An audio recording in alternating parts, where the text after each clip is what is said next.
London में बहुत सारे वैज्ञानिकों के बीच में एक भारतीय वैज्ञानिक इस चीज को सिद्ध करना चाहता था कि धातुओं में भी प्राण होते हैं। इसके लिए उसने आयरन की रोड ली, उसे तार से लपेटा और तार के लास्ट में एक निब लगाई, उसे ग्राफ पे लटका दिया। अब प्लान ये था कि उसके ऊपर वो एसिड गिराएंगे जिससे धातु थर-थर कांपेगा और वो ग्राफ में दिखेगा। अब जो बोतल उन्हें पकड़ाई गई थी, जैसे ही उन्होंने वो बोतल उड़ेली, धातु पे कोई फर्क ही नहीं पड़ा। सारे वैज्ञानिक हंसने लगे कि ये पॉसिबल थोड़ी है, धातु में प्राण कहां होते हैं। तो उसके बाद उन्होंने वो बोतल उठाई और वो गट-गट करके पी गए, क्योंकि उन्हें पता था कि किसी ने धोखे से एसिड को बदल दिया गया है। बाद में पियोन ने माफी मांगी और उन्हें ओरिजिनल एसिड की बोतल दी गई और बाद में उन्होंने वो एसिड धातु पे गिराया और वो सारा प्रभाव ग्राफ पे दिखा और ये सिद्ध हो गया कि धातु में भी प्राण होता है। जी हां, मैं बात कर रहा हूं जगदीश चंद्र बसु की और ये बात है 1911 की। बात अजीब है लेकिन सच है। एक बार विवेकानंद बनारस में एक मंदिर से बाहर आ रहे थे, तो बाहर बैठे कुछ बंदरों ने विवेकानंद को चारों तरफ से घेर लिया, जिससे विवेकानंद थोड़े घबरा गए और भागना शुरू कर दिया। तो जब वो भाग रहे थे तो बंदर उनके पीछे और पड़ गए, वो और भागने लगे, बंदर और पीछे भागने लगे। ये सब दृश्य एक मोंक बाहर खड़ा हुआ देख रहा था। उन्होंने विवेकानंद को कहा, रुक जाओ और इन बंदरों का सामना करो। तो जैसे ही उस मोंक की बात सुनी, विवेकानंद वहीं रुक गए, पलटे और उन बंदरों का सामना करना शुरू कर दिया। जैसे ही उन्होंने उसका सामना किया तो बंदर धूम दबा के भाग गए। यहां पर विवेकानंद ने अपनी जिंदगी का सबसे बड़ा लेसन सीखा। उन्होंने ये सीखा कि जिंदगी में कभी विपत्तियां आए तो भागो मत, पलट के उनका सामना करो, तभी जिंदगी में आप परिपक्व हो पाओगे। एक गांव में गोलियत नाम का एक विशालकाय राक्षस था। गांव वाले इतना डरते थे कि दिन में भी उसके नाम की दहशत थी। एक बार उस गांव में 17 साल का डेविड नाम का लड़का आया। उसने गांव वालों से पूछा कि तुम इस राक्षस को मार क्यों नहीं देते। तो गांव वालों ने जवाब दिया कि उसका शरीर देखा है, इतना विशालकाय राक्षस है, इसे मारना हमारे बस की बात नहीं है। तो डेविड ने जो जवाब दिया वहां आप लोगों को सुनना चाहिए। डेविड ने कहा कि हकीकत यह नहीं है कि वो विशालकाय है इसलिए हम उसे मार नहीं सकते, जबकि हकीकत यह है कि जब हम उस पे निशाना लगाएंगे तो हमारा एक भी निशाना चूकेगा नहीं, क्योंकि उसका शरीर विशालकाय है। ये सब आपके नजरिए पे डिपेंड करता है। अगर प्रॉब्लम को लेके आपका नजरिया ये है कि ये काम मुझसे नहीं होगा तो आप जिंदगी में कुछ नहीं कर सकते। लेकिन अगर आपका नजरिया ये है कि ऐसा क्या काम है जो मैं नहीं कर सकता, तो आप जिंदगी में कभी पीछे मुड़ के देखोगे नहीं। क्या आप मुझे पेन बेच सकते हो?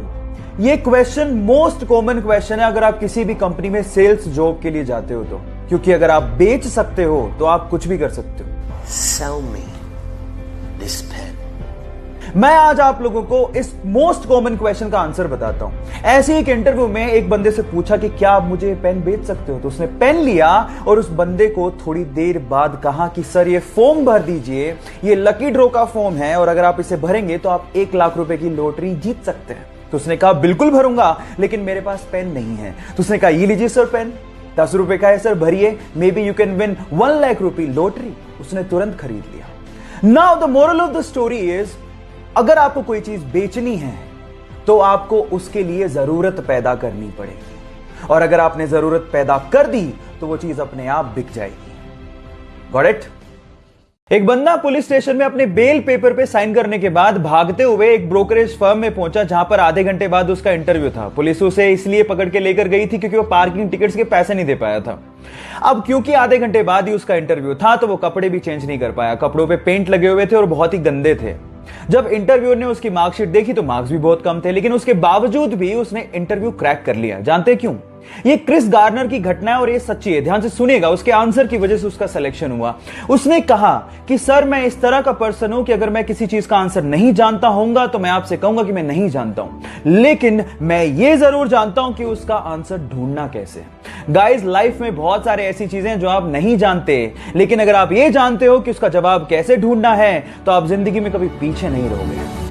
महज 21 साल का था तो डॉक्टर्स ने उसे कहा कि उसे मोटर न्यूरॉन जैसी खतरनाक लाइलाज बीमारी है। इस बीमारी की वजह से इंसान का उसकी मांसपेशियों से कंट्रोल खत्म होने लगता है, धीरे धीरे वो अपंग हो जाता है और फाइनली उसकी मृत्यु हो जाती है। डॉक्टर्स ने उसे कहा कि वो 2 साल से ज्यादा तक जिंदा ही नहीं रह सकता, लेकिन फिर भी अपनी जीने की इच्छा शक्ति की बदौलत उसने मृत्यु को हरा दिया। वो अपंग जरूर हुआ लेकिन 50 साल तक जिया।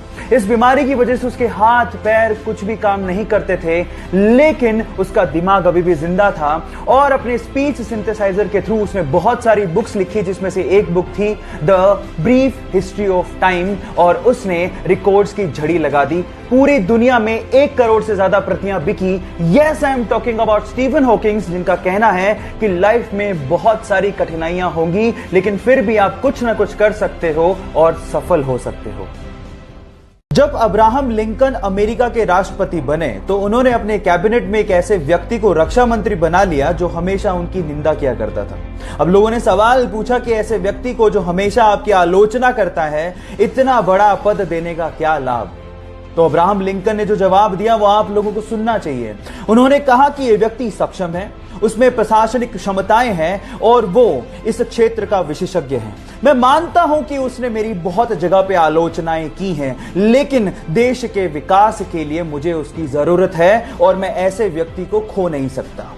गाइस, जो अपने हित से ज्यादा देश के हित को तवज्जो देता हो, लीडर वही है।